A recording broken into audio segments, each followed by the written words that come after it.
and we want to take advantage of doing them correctly. So that's next Tuesday night. But tonight, we're just going to proceed, and go as far as we can in the Megillah. And we last left our heroes right after Esther was promoted to the queen, to become the queen, and Mordechai's efforts to save the king were recorded in the book of Chronicles, which is going to be critical for the rest of the story. And sure enough, chapter 3 opens Achar Hadevarim Ha'ele, and it was after these events, Gidal Hamelech et Haman, and Haman was promoted after these events. So the verse is emphasizing only after these events that had preceded was Haman promoted. And sure enough, it goes to describe his anger towards Mordechai and his decision to decree annihilation of the Jews, and how that unfolds in the rest of the story. Okay, but the verse is emphasizing that it happened after these things. So what does it mean? Why is it linking the former story with the promotion of Haman? So on the basic level, this is, and as far as the story goes, why was in fact Haman promoted? I mean, for us, looking back at the scene, like what we see that he's a critical part of the story, but what was the motivation of Achashverosh to give him a promotion at the time? So that's what the verse is coming to say, was after these things that Esther became the queen, Achashverosh wanted to show Esther how much he loved her. So he said, look, I'm going to promote this guy who was instrumental in getting you to the throne. He was the one who gave me the advice to put my old queen to death. He was the one who was involved in the beauty pageants, I suppose. Right? And it's because of him, because of his advice to put my old queen to death, that you rose to the throne. And I love you so much that I'm going to promote this guy who was remotely involved in your discovery. So as almost like as a reward to Esther and as an expression of his love to her, he promotes the arch nemesis of the Jewish people and say, here, honey, I got you this beautiful gift.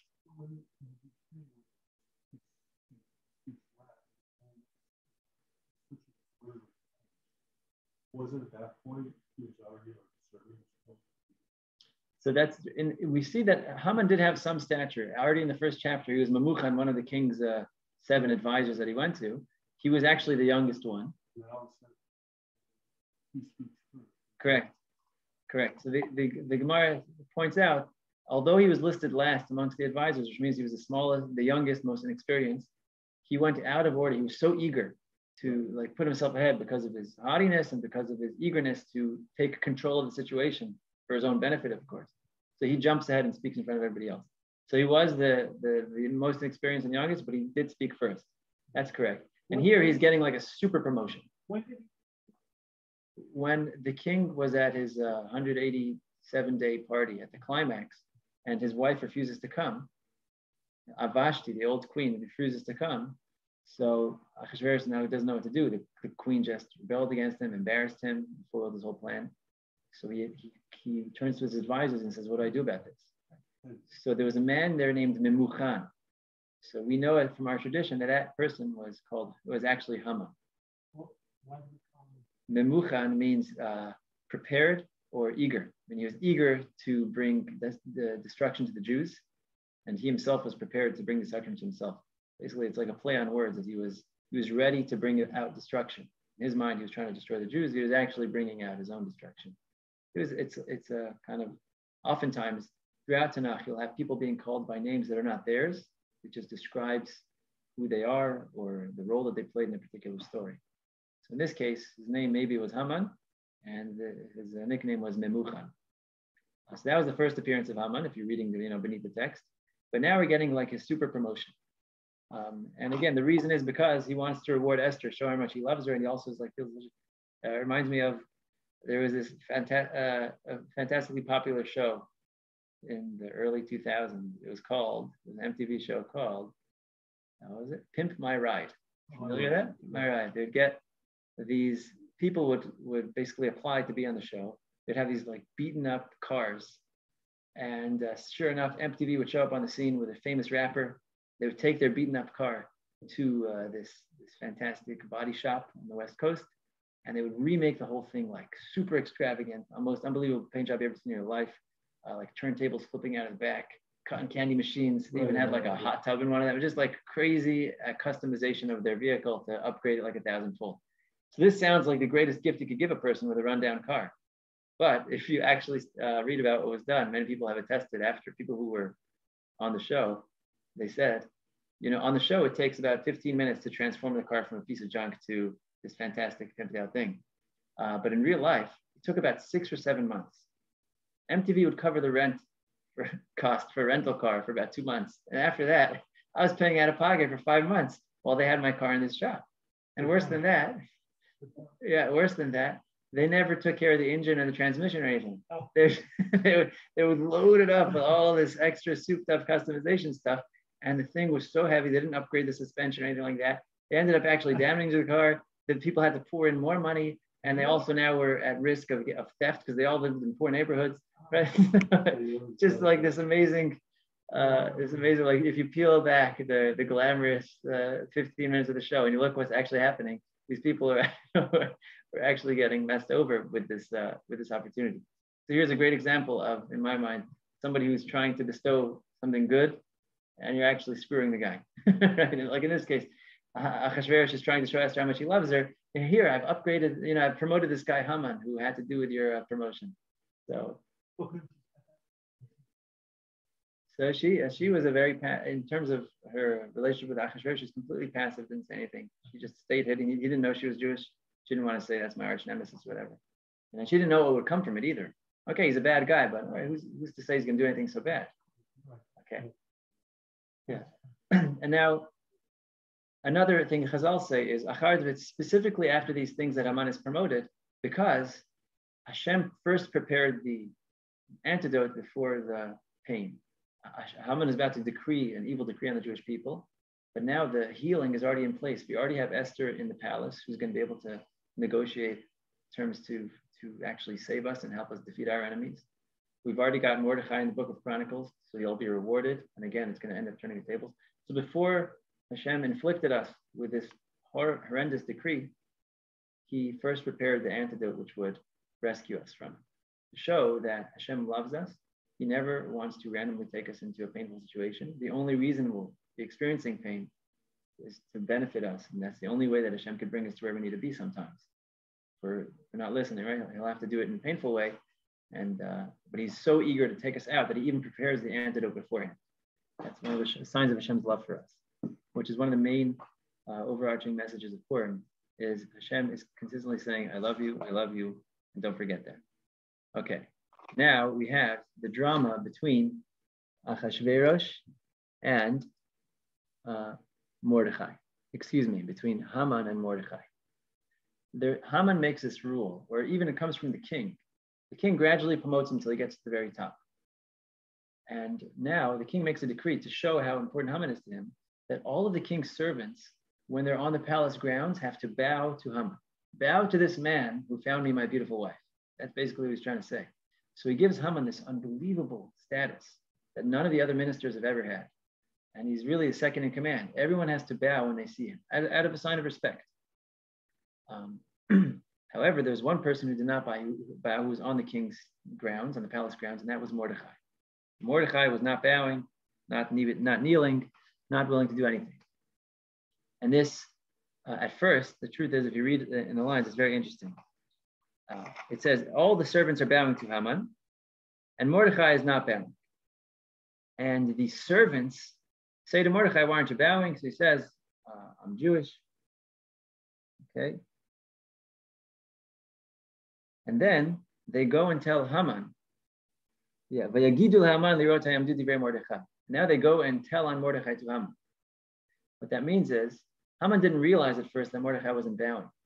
The Gaon of Vilna says he would be walking through the streets, with his chin up, so filled with himself that he wouldn't even look around at his subjects. Right? Everyone's bowing, he didn't want to look at them.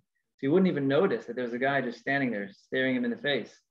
Didn't notice that Mordechai was there because he wouldn't even look, towards them. That's how in love with himself he was, Haman.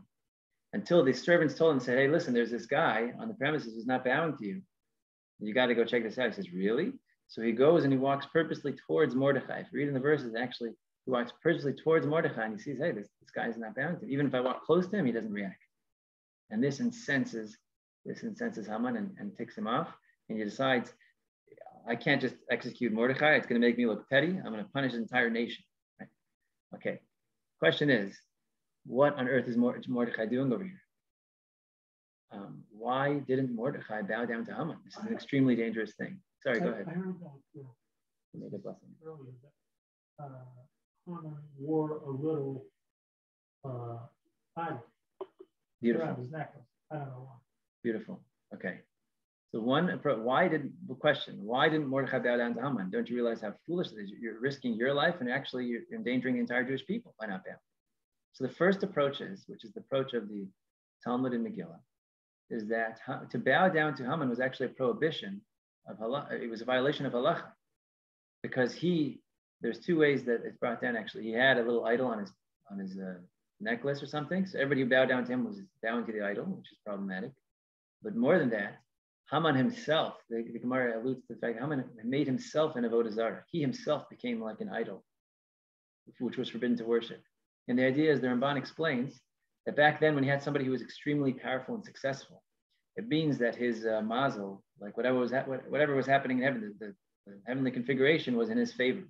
So people believed falsely that if they worshipped this person, they would be able to link their own mazel, their own luck, with his. So just like he has an elevated luck, if I worship him and I subjugate myself to him, then I can kind of hitch my train onto his and get uplifted. So he was actually being worshipped. And to that, Mordecai said, I cannot bow down because I'm Jewish. I will not bow down. That's the first approach. That he didn't bow down because it was forbidden to bow down. Sorry, go ahead. Well, I mean,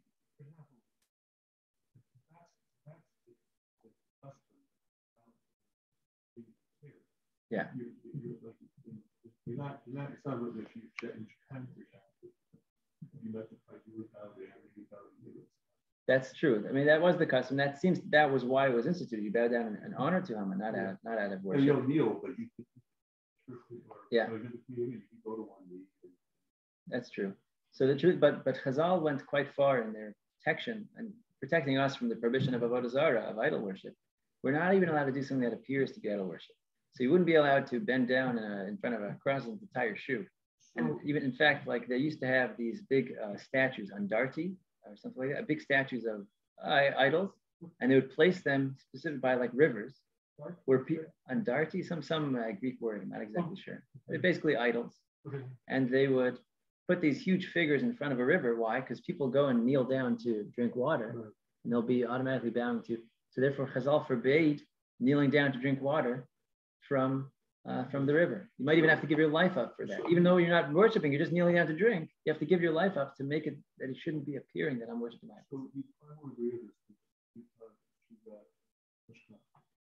Open-minded. If it's true, I agree. So what they said was, you go to the church all these places in Israel. He goes, yes, this is the Holy Land, it's Israel, and I can go anywhere I want. Now, if you have this building there, but I want to see this landscape mountain, and I have to go to your church, that's too bad. You go to the wrong place. There's nothing. You can definitely go in. Yeah. I really agree with that, but he says that's what we hold. That's nice. Sometimes you see people are so overwhelmed by their love and passion and zeal to conquer Israel and to love Israel that they like override other things. Even in the Talmud, I think there's an opinion of Rabbi Yehuda. I forget, it has something to do with blessings, and he gives a specific blessing to something. They say you can't. His opinion is not the one that we follow, because he's like so in love with Israel that like he'll even not that it, God forbid, alters the truth, but it's expressing itself differently through him. Interesting. Okay, I don't know what to say about that. Yeah, I mean, what if you're calling you're not doing it because you're doing it because it's yeah. There is a machloket, the Gemara in Sanhedrin, or 61 maybe, that if a person serves idols in the Abba U'Yira, you're bowing to the idol not because of the idol itself. You're just afraid of the person who's threatening you. I have no intention whatsoever to worship. Yeah. So there's a machloket about that. I believe that we're stringent. I mean, certainly in this case, Mordecai took it on himself to be stringent. But the first one, the way the Chazal said it, he didn't bow down because it was a prohibition. That's the first approach. Yeah. So you see, relevant point. But Haman had this master plan that Mordecai, he was going to do this anyway. This is part of the plan.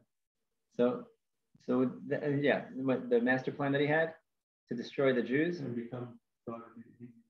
So his original plan was that he wants to become as close to power as possible. So his original plan was, let's get rid of Vashti so that my daughter can be the queen. And the problem with that is, or what Hashem did to that was he gave his daughter all kinds of afflictions. She had horrible breath. She was stinky, whatever. And they had to like escort her out of the palace. They sorry, man. So now, at least he got powerful a different way. He was not expecting it. He got powerful through the promotion of Esther, ironically enough. But now this scuffle happens. I think he always had it out for the Jews, but it was never part of his plan to destroy the Jews until now. Now he sees Mordecai. Hi, good evening. Now he sees Mordecai not bowing to him, and his reaction is, I'm going to destroy Mordecai. I'm going to destroy his entire people. Why he's not bowing? Because he's Jewish? I'll destroy all the Jews, right? That's the way it goes. They just have to find some pretext to destroy us all. That is the first approach to why Mordecai wasn't bowing, because it was prohibited to bow because he was an idol or he was wearing an idol. The second approach is a more interesting one. It's the one of the Maharal of Prague. And Dessler elaborates on it. He says, basically, there are two ways to combat evil in this world. The one way is to evade conflict. Right? You just conflict evasion. You try to get out of it. Like, for example, a person is faced with an evil inclination. He loves, I don't know, cookies and honor. Okay, so instead of fighting it head on, he'll say, "Listen, if you wake up for davening in the morning and go to a class, I'll serve you 3 cookies, and I'll even post on Facebook how much I love the class, so you'll get a lot of honor for going to class." Right? So you're basically using your evil inclination to help you along. You're kind of holding hand in hand. You're avoiding a direct conflict by kind of bringing the evil inclination onto your side. That's often the way we're supposed to deal with it. We cannot usually fight head on with evil, but there are some people whose unique portion and unique job it is to face it head on, and just be warriors and zealots to just crush evil where it stands. Mordecai, a tzaddik, known as Mordecai, the righteous person, he came from the tribe of Binyamin, where the temple was, and that's where God's presence rests. If this guy, this man, this righteous person bows down to Haman, it would be such a distortion of principle and values in this world. It would be such a chilul Hashem. Even if Haman was not idolatry, even if he was just a regular bad guy, it would be so inappropriate for Mordecai to bow to him, because everything that Mordecai represented, he represented righteousness and truth. And for me to bow down to him would be a chilul Hashem. For a regular Jew to bow down would be fine, but this person's special lot was to fight head on against evil. That's what the Maharal implies. There's much more to say about that, but I don't want to go too far into that because so much to be done here. Now, very interestingly, just another word on this thing. Haman wants people to bow. Mordecai is not bowing. This actually has its reflections in history. The Targum says something very interesting. They say to Mordecai, "Come on, why aren't you bowing? All of your ancestors bowed down to his ancestor." Trace this back. That's what it says. All of your ancestors, Mordecai, bowed down to Haman's ancestor. What does that mean? No. The original confrontation between Yaakov, our forefather, and his brother Esav. When Yaakov was leaving the house of Lavan, Esav comes towards him with 400 men, the beginning of Parshat Vayishlach. And when they finally meet, Yaakov bows down, and so do all of his wives and children bow down. They all bow down. So they're all saying to Mordecai, "Look, what's so bad?" Esav, the father of Haman, the great-great-grandfather of Haman, he was there, and your great-great-grandfather bowed down to him, and all their family did. What's Mordecai's response? That you're missing some important information. There was one person amongst the sons who did not bow down to Esav. Who was that? Benjamin. Why didn't he bow down to Esav? He wasn't born yet. He wasn't born. I have this unique advantage over all of the other tribes, that my forefather Benjamin was not born. Binyamin was not born. He never bowed down to Esav. And therefore, you don't have that power over me. In fact, we know that the king of Israel comes from which tribe? Yehuda. Yehuda is the king. Like Yaakov blesses his sons. Yehuda should always be the king. And when it comes time to appoint the first king of Israel, the prophet, instructed by God, appoints who? Who was the first king of Israel? King Shaul, who was not from the tribe of Yehuda. He came from the tribe of Benjamin. Why? What happened here? What's this distortion? Because before we establish the line of Yehuda and the line of David Melech and Mashiach, etc., we first have to combat Amalek, this evil power in the world that comes from Esau. And the only person who's uniquely able to do that is somebody from the line of Shaul, of Benjamin, who never bowed down to Esau. That because he didn't bow, he had this unique ability to fight against Esau's descendant Amalek. And therefore, we'll give him the first crown. And after that, once he finishes his job, which he was supposed to, we'll pass it off to Esau. So fascinating. So you see here in this chapter 3, you have this one little confrontation between two human beings who are just living at that time and place, Haman versus Mordechai. But what's happening beneath the surface is going so much deeper. We're talking about a huge and epic battle between the power of good and versus the power of evil, and more specifically, the tribe of Benjamin versus Amalek. Right? Yeshua is from Ephraim. Yeah, very good. Interesting. The children of Yosef. He also actually the army. That's very interesting. So someone said that he said a little differently that Israel, that Mordechai, that Shem gave Binyamin a chance to undo Shaul's mistake, and Mordechai wasn't going to make the same mistake. Beautiful. Yeah. That's exactly happening here as well. You're right. In this week's Haftorah, when Shmuel walks away, he says to Shaul, "You're not going to be the king anymore." After failing to defeat Amalek, Shaul grasps onto the cloak of Shmuel and he says, "Please, don't leave me here. Please let me fix my mistake." And the cloak of Shmuel rips off, and Shmuel says to Shaul, "That was symbolic. Just like my cloak is ripped, so too Hashem will tear the kingship away from you and give it to your friend who is better than you," referring to David. But take a look, those words, they appear right here in the beginning of the Megillah. Hashem will take away the kingship from Vashti, the royalty from Vashti, and give it to Liruta Tova Mimena. Same three words, to her friend who's better than her, referring to Esther, the descendant of Saul. Almost like it's coming full circle now. Esther is rectifying and correcting the mistake that Shaul made by not defeating Amalek. Now we're fighting against Amalek. It's beautiful. The amount of links and ties is so fascinating. It can go on endlessly.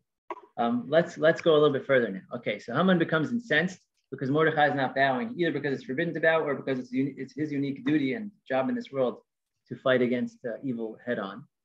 So Haman has a plan. He decides to destroy all the Jewish people, and he's pretty confident he can get the king's stamp on that, the king's seal on it. But first, he decides a date. Before even approaching Achashverosh, he first devises the plot. So he gets out his dice, or this lot system.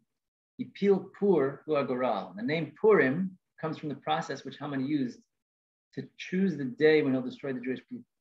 A random drawing of lots. It's called a Pur. So Purim, the word Purim means lots, representing the lots that Haman drew to choose which day to kill the Jewish people. And what day does the lot fall on? 13th of Adar, the Jewish month of Adar. They had the names of the months we have actually came from that era, the Persian Empire. Okay, so Adar was actually the name that Haman used. But he was when did he draw these lots? He's actually the 14th of Nisan. Okay, the 14th of Nisan, which is about a month off. Okay, he wanted to do it. He was so eager to do it first. So he first checked the day. Which day of the month should I do it? So he drew 14. No, not 14, 15, 16, 17. He's drawing lots. And apparently there was some system where if the luck was good on that day, then it would be symbolized by the lot. I'm not exactly sure how it worked. So he tried the 14th, no luck. 15, 16, 17, 18, all the way to the end of the month, didn't work. So he starts at the beginning of the month, 1st, 2nd, 3rd, 4th, 5th. He was just so eager to do it. He was trying the closest date first. So he gets all the way to the 13th, which is the last day that he tried. Yeah, lot falls on the 13th. Okay, which month? So he tries the very next month. Yar, Sivan, and you get all the way to the very last month of Adar. All the way to the last month of Adar. Okay, so Lot is pushed off to the very, very end. This was kind of God's wink saying, you don't have any luck, right? I pushed you off to the latest possible date. According to your casting lots, I pushed you off to the latest possible date, the Malbim says. But he didn't get the message. In fact, when he saw that it fell on the month of Adar, he was elated. Because just today, on the 7th of Adar, what happened? He says that's when Moshe Rabbeinu died. when the leader of the Jewish people died, that's the month that I get to fight the Jews. This is fantastic. I see that the luck is on my side.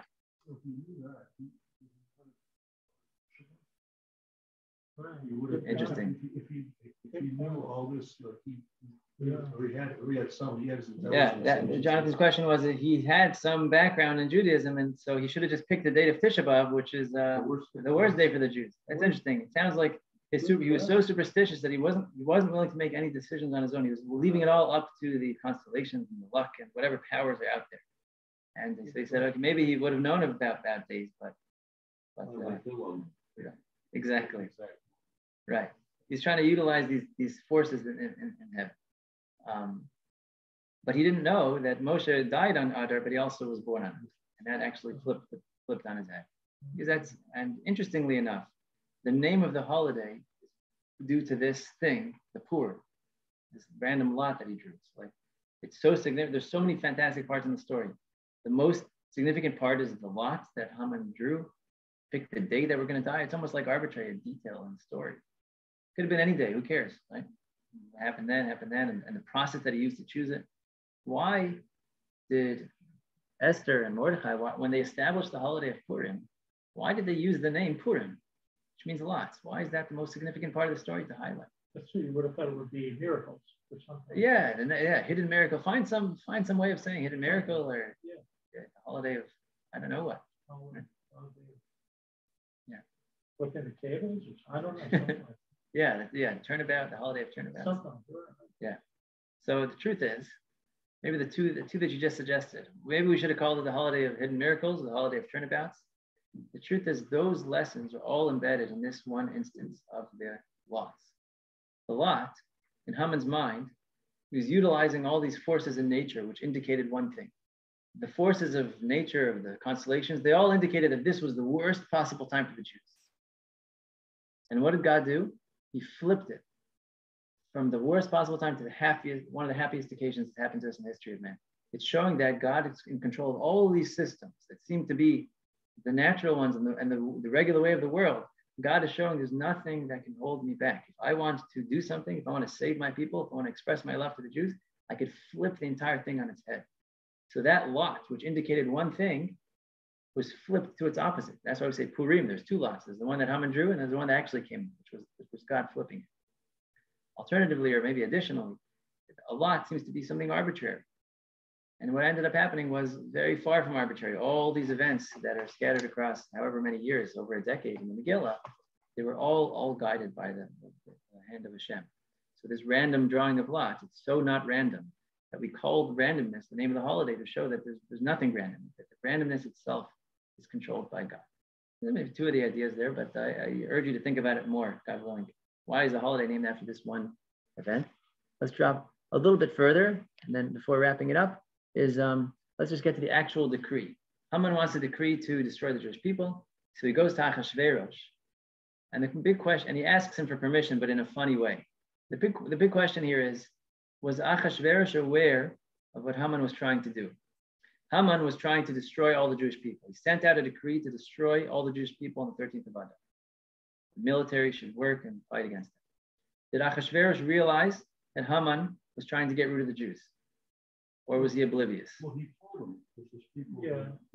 He told him. So he doesn't say, right, so in the actual words of the Megillah, what does he say? He says, Yeshno Am Echad, there's this one nation, Mefuzar Mefurad, that's scattered and separate amongst the nations. And then they're scattered throughout all of the cities of the king, and they do different things than everyone else. And they don't do your things, meaning they won't intermarry with us, and they're not going to follow all your laws. And it's not worth it for you to keep them around. Never calls us by name. Never calls us by name. So does Achashverosh know that he's talking about the Jews? Or is he just... you're not going to make Yeah. And he says, what can I do? When he says anything but have to, but don't ask me to reveal the laws of your life. Yeah. So he doesn't like Jews, and so apparently he doesn't know it, so he doesn't care. Okay, so we do know that he does not like Jews. That's true. We know that he doesn't like Jews because he said he's not willing to rebuild the temple, like he said. That's one of the explicit conditions that he gives to Esther. And also, perhaps the first party that he had, he was celebrating the non-rebuilding of the Jewish temple. Right. So we know that he doesn't like them. But in this instance now, when Haman is asking for permission to wipe out this people, does he know, does Achashverosh know that he's talking about the Jews? The truth is there are two opposite opinions. There are two opposite. The Gemara seems to say yes. And it describes it like, it says two men. One has a pit, in a big ditch in his yard, and the other one has a big mound in his yard. And they're both trying to get rid of their problem. So the guy with the ditch is saying, if only somebody had like a mound of dirt, I would pay him to just fill for his mound so I could fill my ditch. And the guy with the mound on his lawn is saying, I wish somebody who's had a ditch, I would pay the guy with a ditch just so I could put all this dirt in there. So Achashverosh and Haman were the same thing. They both had problems. Achashverosh had a problem with the Jews, and Haman had a problem with the Jews for different reasons, and each one was just looking for a way to get rid of it. So in the end, Achashverosh says, oh, you want to kill the Jews? No problem. Here, you don't even have to pay me. Take my ring. You take care of it, right? A fantastic business deal. We both have the same interests. Do whatever you want. The Gemara is clearly indicating that Achashverosh knew he was talking about the Jews, didn't care at all. Yeah, go kill the Jews. However, from the plain meaning of the text, the Malbim and the Gra and others, they say that actually Haman was being very careful here. If you say, like, kill all the Jews, even if personally Achashverosh wants to do that, he would never do that. It would be a foolish thing, because you're gonna get all these, people rioting on the streets. The Jews they're gonna start, putting influence on their local leaders or whatever to change things. It's gonna be a big problem. You're gonna look like an evil, vicious person. So Haman does it very carefully. He says, there's this one nation, like not even identifiable. And listen, I want to wipe them out, but you're going to say, well, how could we just raise an entire city of people? It's ridiculous. You're going to raise a city of one of the king's cities? No, they're scattered. They don't even have their own place where they live. Okay, but if they're scattered, they're probably, mingling with everybody. So it's especially going to be noticeable because you're going to kill everybody's, in-laws and cousins, whoever. No. They don't mingle with anybody. They're scattered, mefuzar, umefurad, they're separate. They're scattered amongst the nations. There's not going to be noticeable if you get rid of them. And they're not even mingling with anybody. So no one's going to really care. And they don't, and what are you going to say? But at least they're good servants. They don't do your service. They're always taking off vacation. Shabbos, Yom Tov, the whole September they don't work. Right? He's just telling, it's not worth it to keep them around. Why do you want to keep them around? For the taxes they pay? Here, I'll give you 10,000 silver talents. Exorbitant amount. One talent.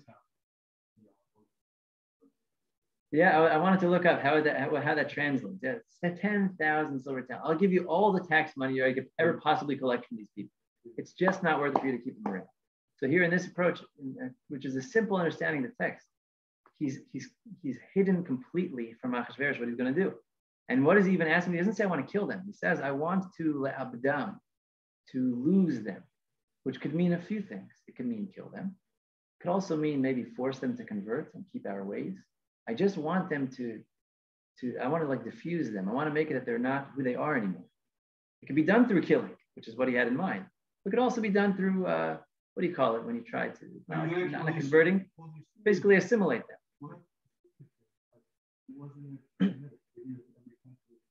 Just mixing everybody up to assimilate them. Yeah. Yeah, it wasn't personal. You left it alone. Right. We don't want you. We need a stable empire. Exactly. So here, Jonathan Gold's pointing out that there's a precedent for this. Is what the Assyrians did to assimilate everybody. So there shouldn't be any factions that are rebelling. Let's just neutralize everybody and make them the same. So Haman is saying this is for your benefit, Achashverosh. They're so separate. They're such thorns on everybody's side. Let's just absorb them into the regular culture. That's what he made it sound like. Achashverosh said that sounds like good advice to me. He gives Haman the ring. Now, what does Haman do? He writes a letter in the name of the king. Doesn't say that, doesn't sign his own name. He writes it in the name of the king. Achashverosh trusts him completely. And so the Malbim writes and the Gra writes, he actually sends out two letters. It says, Nishlach Sfarim Be'adarit. He sends out books which say, La'ashmid, La'arog, La'abed et kol hadim min ha'aretz, to kill and destroy and wipe out the Jews on one day, the 13th of Adar. And then the very next verse says, Hatshegen Aktav. And there's an expressed ruling, writing, Galui L'chol Amim, which was revealed to all the nations. Which means one letter was sent, was not revealed. The other was sent and was openly revealed. What does that mean? He basically sent out two envelopes. The first envelope said, don't open until the 13th of Adar. The second envelope, which was revealed, says, be prepared to take military action on the 13th of Adar. Everyone be prepared to take military action to fight on 13th of Adar. So everyone knows that something's going to go down on the 13th of Adar, but they have no idea what. Are we going to fight against some unknown enemy? Are we going to fight against somebody else? And the plan was, everyone's going to be ready, even the Jews, everyone's going to be ready with their war. They're going to be working out for a couple months, whatever, practicing their strategies. And on the 13th, they'll open all the letters, and they'll say, kill the Jews, and bam, they'll just be ready to do it. And the reason he did it this way was, number one, Achashverosh is not going to get a wind of it until it's already too late. Also, the Jews are not going to hear about it, you assume, because it doesn't say anywhere Jewish until he opens the second letter a year later. And the Jews are not going to have time to petition and to prepare themselves or even to flee. So he has to do it in this very surreptitious kind of way to get it over with. Okay, I have to close it here because I just one beautiful, beautiful idea from the Gaon of Vilna. Again, let's just point out the way that he did it with two different letters, that ended up working against him, of course, because everyone's prepared to take military action then. And now this later in the end of the story, the second set of letters goes out, which says, let the Jews defend themselves and give them support. So everyone's, oh, that's the military action we're supposed to take. And by the time they open the letters on the 13th, it's already too late. Everyone's ready to help the Jews, and the Jews end up wiping out their own enemies thanks to Haman's original decree. But the truth is, yeah, those original letters never were nullified. No, but I mean, the public one, the Jews would have also. Yeah, that's true. That's true. They would have been prepared, but the numbers probably were not so even, right? Right. Yeah, he says, the Malbim says everyone would be prepared. Yeah. I think the Jews could assume that it would be against them, right? I'll just finish with one beautiful, beautiful idea. The Gaon of Vilna writes, if you look at the language of Haman's decree, it seems a very verbose, a lot of extra words. Lahashmid, which means to annihilate, laharog, to kill, le'abed, to destroy, kol hayodim b'yom echad, all the Jews in one day, ushlalam lavos, and plunder their possessions. So, okay, annihilate, kill, destroy, and their possessions. It's 4 different things happening over here. What is it? If you annihilate them and kill them and destroy them, what exactly are you doing? So he says, Haman so despised the Jewish people, he wanted to account for every level of their existence. And we know we have our physical body, that's our guf and our nefesh. We have our physical body. We have our ruach, which is our spirit, and we have our neshama. And we have our possessions, which is like an extension of ourselves. Haman made a decree corresponding to each one of them. By putting us to death, I will be lahashmid, corresponds to the neshama. I'm going to strip them of the ability to do mitzvahs. Mitzvahs is the language of the neshama. Mitzvahs and holy activities. That corresponds to the neshama. You're not going to be able to do mitzvahs anymore. Laharog, I'm going to, the life, the spirit of life, you're going to die. I'm going to physically kill you. You're not going to be alive anymore. Le'abed, I will even destroy their bodies. I don't want a remnant of their body. You can imagine what that means, crematoria, etc. Yeah, the original, yeah, he's doing it like he would have done. And finally, ushlalam lavos. I don't even want their possessions to be like left around. Nobody should say this is a Jewish item. Everybody should have access to their stuff to completely wipe out any remnant of the Jewish people. Just get rid of their stuff. Nothing should be left. And he says, make sure you kill them first and then take their stuff. Why? Because everyone's going to be eager to kill them. They know that afterwards they get their stuff. It's not the other way around. You can only get their stuff if you kill them, right? To encourage them. So corresponding to this, when everything flips on its head, we get a gift on each one of these 4 dimensions. For the neshama, which Haman was trying to stop from doing mitzvahs, we get an extra mitzvah of reading the Megillah on Purim to reward the neshama.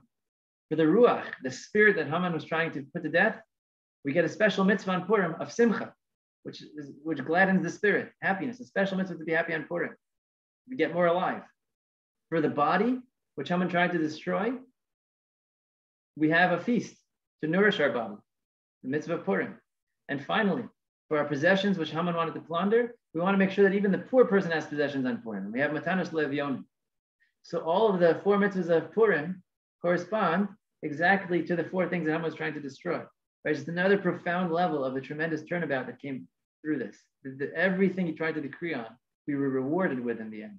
New mitzvahs, a new spirit, a strengthened body, more possessions. like every little aspect of the story is just is a complete flip, right? His random lot turned into a lot that was in our favor. Okay, my dear friends, thanks a lot for learning the opening chapters, I guess, of the Megillah, and we'll have occasion to continue one day, God willing. So